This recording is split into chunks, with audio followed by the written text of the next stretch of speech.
tell them check out the blog, bro. YouTube channel called MKO.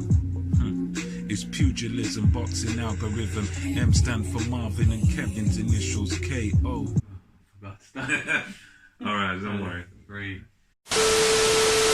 Ladies and gentlemen, this is the MKO Pugilism boxing channel, talking all things boxing. The highs, the lows, the ups, the downs, everything. So remember to like this channel, subscribe to this channel. Over 100 videos on this channel, you know, plenty of boxing content. So hit the notification bell as well. Make sure you're first to know when we drop new content. So right now we're going to speak about the fight that a lot of people have been speaking about. There's a bit of controversy with it, and that is the Daniel Dubois versus Joyce. This is our kind of post-fight blog. Yeah. So first of all, the first thing we can talk about was the outcome of this fight what we expected. We kind of like predicted exactly what happened on the fight night. You know, I said watch the pre-fight one. Watch the pre-fight. We're not making this up. You know, our evidence is right there. Definitely. So we gave Joyce just the edge for this fight. We said he's gonna come on top due to his experience. Yeah, you know, in his boxing career. He's done so much. He's had a pedigree. You know, the discipline. You know, how to. And he showed that on the fight night, you know, sticking to a game plan and, you know, just using his jab, you know, all the way through the fight, you know, and that's what got him the TKO, really, you know, the stoppage. Absolutely. So, to me, he done what he has to do. And the boys tried, and, you know, he's trying to do what he usually do best, trying to rush into it and get the knockout. Land the big blows. Land the big blows, which he actually did. Yeah, you know, that's the thing. Yeah, certainly. Especially...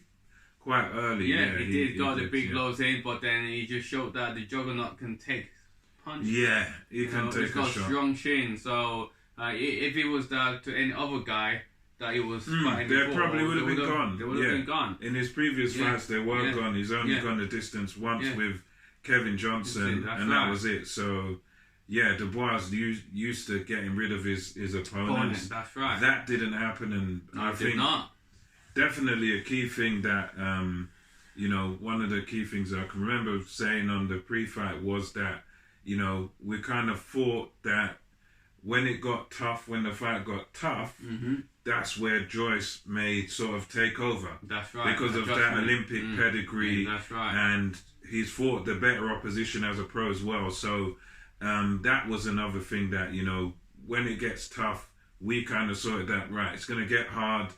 You know, Joyce can take Dubois' punches, then Joyce takes over sort of thing. That's what we felt. I mean, it was interesting. Dubois was good in his spurts of fighting. He fought in bursts and he would land combinations, but through the rounds, the majority was being sort of won by Joyce's jab. That's right. You know, there'll be some people who would have had Dubois up, because he was doing the more he was throwing like more combinations. He was mixing it up a lot more. Stuff that you want to see. High catching stuff, like stuff like that. Good, isn't absolutely. It? Yeah. Whereas Joyce was just that jab, and he'd vary it, head, body, and it looked quite slow, but it was so effective. So I believe that everyone that's know boxing, that studied boxing, that just not just looking at it as someone is landing a big punch or someone's about to knock someone out, but just kind of just enjoy the Swiss science. Exactly. We kind of like figured out that Joyce was gonna win this fight. You know, like just from using the jabs alone, because the jab was becoming the trouble. You could just see it was very consistent with landing the jab whenever he wants to. Yeah. You know, like it was just and didn't change. He did nothing about it. Just walking right into the jab. It was actually making it easier for Joyce because he was walking into it. There's one thing that jab that you're chasing to get, like, you know, you're pushing forward to get, and there's a jab that you're just walking in. I'm just gonna time him as he's coming in, and it was just clashing the feet and the head together. And that played a factor. That was a massive factor in the fight. The fact that Dubois didn't adjust or adapt or do anything to sort of avoid the jab. And Joyce was able to catch him at will with that shot, which is a simple first punch you learn in boxing. So, I mean, secondly, Kev, what do you think about Joyce? Do you think he's getting the credit that he deserves now? Do we? Yeah, I think think so? I think from this fight, because people literally just had Dubois winning this fight by margins. It was mad, and people was like looking down on Joyce, say, oh, he's too slow, he's robotic, and doesn't have good upper body movement, etc. But some of them might be right from all his previous fight, because Joyce himself doesn't really move his head much. But his defense is mainly his footwork. People don't, he had decent footwork that people don't know, and his footwork was enough to beat Dubois. You know what I mean? Yeah. So he had different. His defense is moving forward and back, like moving side. It doesn't look flashy movement like you see other certainly not. Like Canelo or Floyd Mayweather does in the ring. Yeah. But his one is more like just like moving forward and back. So if someone throwing a jab, step back. Yeah. Evasive. You know what I mean? Step back, step to the side. So so that's what people was looking down on him, and of course we've seen Daniel Dubois just going for blows, very explosive, through people, but what we've never seen him like taking the back step. He's never really taking the back step much. Not really, no. So so that's what it's always good to learn how to go when you're going back, or when you're taking a back step after fight as a counter. So to answer your question, people didn't really give Joyce a chance, but after this fight, I think they have, because I've been following his social media. Yeah. And a lot of people have been giving him good credit. Oh, yeah. So I feel like people kind of respect him more now, because and I believe that Joyce performed really better. It depends on who he's fighting as well. You know. So if the competition is high, it's about to match a level as well. So definitely. I feel like people are giving him the credit that he deserves. Like, he's proving that he can be there. That he's way more than what people were like making him to be. Like, he's above the level of Dubois. I'm guessing that's what. Well, but if the fight's anything to go by. And I mean, now, we'll move on to the elephant in the room, which is, how do we feel about Daniel Dubois in terms of him taking the knee, quitting? Oh, yeah. And a lot of people have been saying stuff about that on social media. Social media is a war zone. Yeah. People have been saying that he took the knee, he quit, it's hard to say. I wouldn't say he quitted. Like, I would just say that he just couldn't see. Like, there's a difference between quitting, not wanting to fight, while you're still conscious, when you still can, you have your two eyes, you can see, properly. And there's a difference that you're blindfolded. Like, who wants to fight? Is boxing as dangerous as it is when you can see someone? Yeah. But what about what you can't see? So it's like, it's the smartest thing to do is for him to take that knee. What's the point going out there blindfolded, and he's just gonna walk into a punch and he will definitely get knocked out.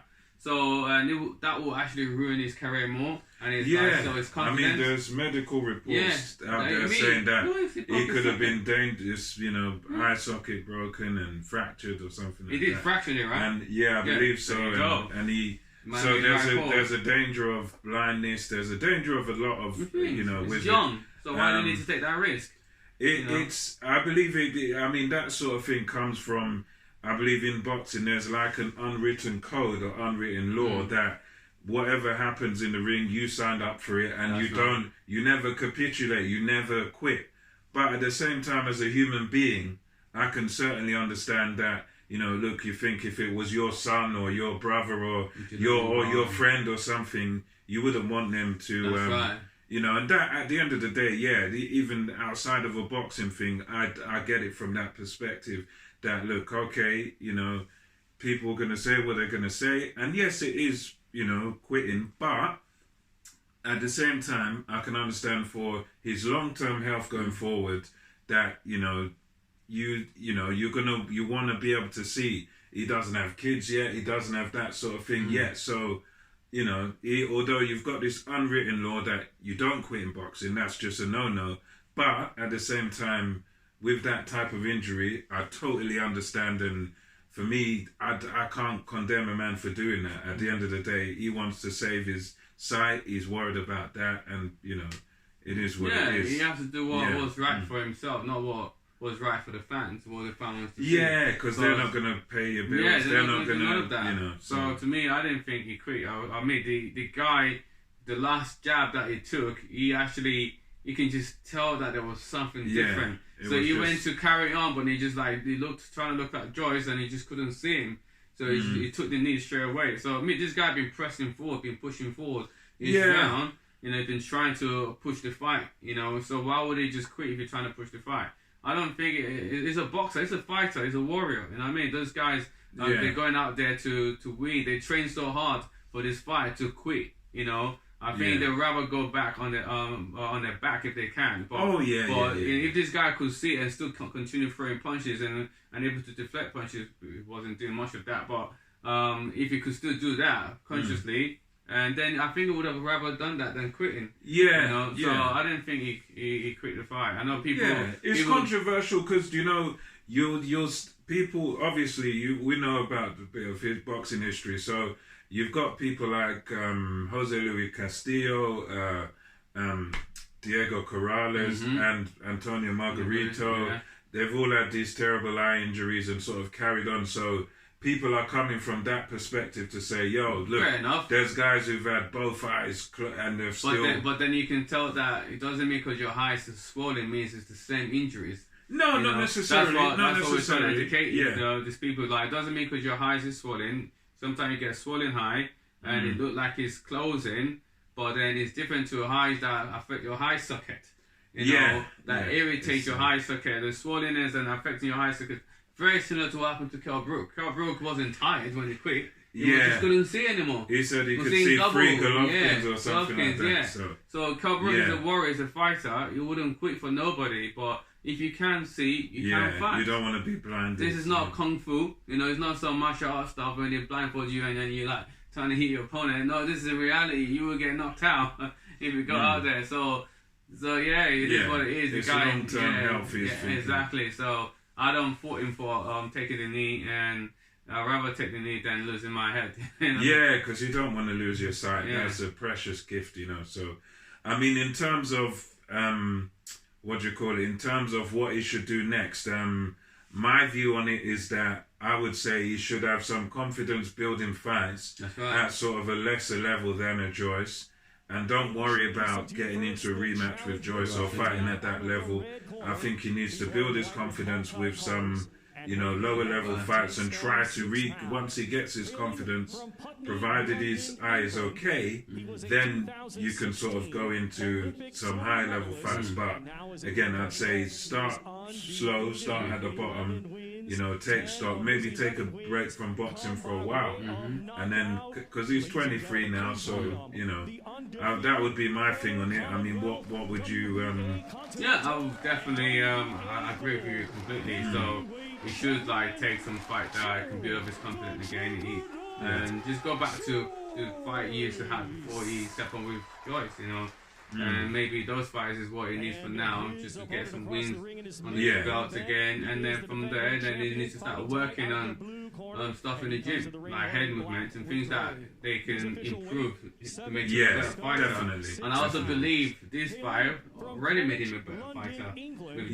With this experience, provided he carries on, he can be. I think every fight you can learn from it, just like going back to Canelo and Floyd Mayweather fight. After that fight, Canelo went up from 50% to 90% or 100%. He improved his boxing abilities. He's the best right now. So you learn from that fight. You learn a lot from that fight. So it depends how you take it. Some people can use defeat in a way to sort of make themselves better. Some people can crumble them. So it depends really. So I hope I think he will make the right decision. It seems like he's a family man. He's got the right team behind him. His whole life seems to be boxing. So he has said he'll be back to prove people wrong. And I believe and I want him to. So all best to Dubois, man. All best to him. And one last thing. What chance, if any, do you give Joe Joyce against Alexander Usyk and other top heavyweights? Do you give him a chance at all? I'll give him a chance. He's a boxer. Yeah? Okay. So he's a warrior. He's not in there for joke. He's serious about it, And as I said earlier on, the higher the opponent is, the more better his opponent is, the higher he actually steps up the game. Remember, they also fought during the amateur days. So he put in a good account. But he fought well. He didn't. It wasn't stopped. It was scoring point. You see, it was scoring point. Which is much a quicker boxer at the time. And since then, both fighters have literally improved in their own way. Yeah. And I feel like even Joyce is even bigger than Usyk. He's a lot, yeah, he's bigger and thicker set, you know. So yeah, and then, I mean, if Joyce can continue using his jab like the way he uses it, I think everyone's going to be trouble for a lot of people with that jab. He's going to be... because he's very disciplined with that jab. I've never seen him use jab like that before. Maybe I need to watch more of his fight, but he was using the jab a lot in that Dubois fight. Like, he was literally jab every round, you know, and I believe if he can, after he set up his jab, I think he just needs to throw his other hands a bit more. Yeah, throw the backhand. Which he didn't do much. Yeah. I feel he would have been more successful, probably get a stoppage if he was doing that. Yeah. You know, but yeah, I believe that because of his like chin as well. Yeah, his chin is a big time. So that's in that respect, 100%. Yeah, 100%. I think that's one where I say he has a shot to compete with these guys because of that chin he's got.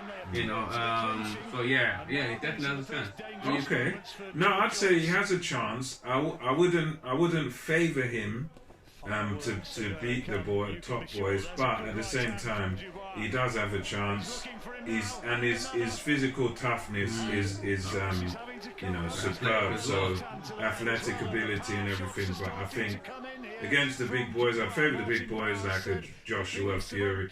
You know, maybe an Usyk, probably an Usyk too. But he's in there with a good shot. You know, so yeah, guys. I mean, I think that's our point on it. And until next time, remember, like, subscribe, comment, let us know your thoughts. And it's MKO Pugilism over and out, and I'll catch you on the next one.